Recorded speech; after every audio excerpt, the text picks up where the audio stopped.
ரொம்பவே பரபரப்பாக பேசப்பட்டு வந்த விஷயம் பிரியங்கா அவர்களினுடைய திருமணத்தை பற்றி தான். இப்படி இருக்கக்கூடிய சூழ்நிலை இப்போ என்ன இருக்குது அப்படின்னு பார்க்கும் பொழுதும், அவங்க லண்டனில் தன்னுடைய தேனிலவிற்காக போயிருக்காங்க. தன்னுடைய மனைவிக்காக நிறைய பரிசு பொருள்களை வாங்கி கொடுக்கறது, அதற்கப்புறம் பங்களா வாங்குறது, அதையும் தாண்டி அவங்களுடைய பிறந்தநாளிற்காக அங்க பிரதர்ஷனம் பண்ணுறதுன்னு மிகப்பெரிய சர்ப்ரைஸ் எல்லாம் கொடுத்து வந்துட்டுருக்காரு வசி அவர்கள்.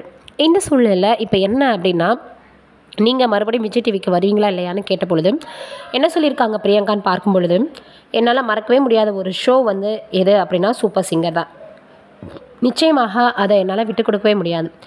இப்போ வந்து வேற ஒரு ஆங்கர் பண்ணிகிட்ருக்காங்க, அவங்க நல்லாவே பண்ணிகிட்ருக்காங்க அப்படின்ற ஒரு தகவலும் எனக்கு வந்திருக்கு. நான் இப்போ வெக்கேஷனில் இருக்கேன், என்னுடைய ட்ரிப்பெல்லாம் முடிச்சுட்டு நான் மறுபடியும் வந்து வருவேன் அப்படின்னு சொல்லியிருக்காங்க.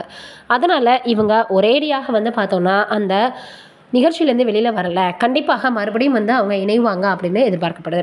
இதனால் பிரியங்கா அவர்களுடைய ரசிகர்கள் உண்மையிலேயே வந்து பார்த்திங்கன்னா அவங்களுக்கு வாழ்த்துக்களை தெரிவித்து சீக்கிரமே அவங்க சின்ன திரையில் வரணும் அப்படின்னு சொல்லி வந்துட்டுருக்காங்க. இது இப்போது சமூக வலைதளங்களில் வைரலாக பரவி வந்துட்டுருக்கு.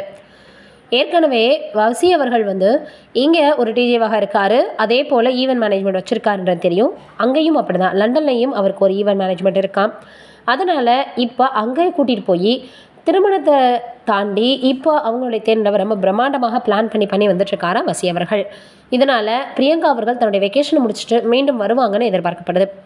இது ஒரு பக்கம் இருக்க, டிராகன் திரைப்படத்தை இயக்கிய இயக்குனர் மிகப்பெரிய அளவில் வெற்றி கொடுத்தார் அந்த படத்தில் அப்படின்னு எல்லோருக்குமே தெரியும். இந்த சூழ்நிலையில் இப்போ என்ன இருக்குது அப்படின்னா, அடுத்ததாக கமல் அவர்களை வைத்து அவர் படம் எடுக்க போகிறாரா, இல்லை அஸ்வத் மாரிமுத்து அவர்கள் ஏற்கனவே சொன்னது போல் படம் எடுக்க போகிறாங்களா? அதையும் தாண்டி இப்போ வந்து பார்த்திங்கன்னா இந்த மாதிரியெல்லாம் நிறைய வந்து அவங்கள வைத்து இவங்க படம் எடுக்க போகிறாங்களா, அப்படியா இப்படியான்னு பேசி வந்துட்டுருக்காங்க. உண்மையிலேயே யாரை வச்சு படம் எடுக்க போகிறாங்க அப்படின்றத நம்ம வெயிட் பண்ணி தான் பார்க்கணும்.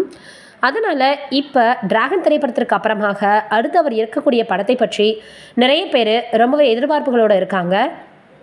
யார் கூட நடிக்க போகிறாங்க, எந்த படத்தை இயக்க போகிறாங்க அப்படின்றத நம்ம வெயிட் பண்ணி தான் பார்க்கணும்.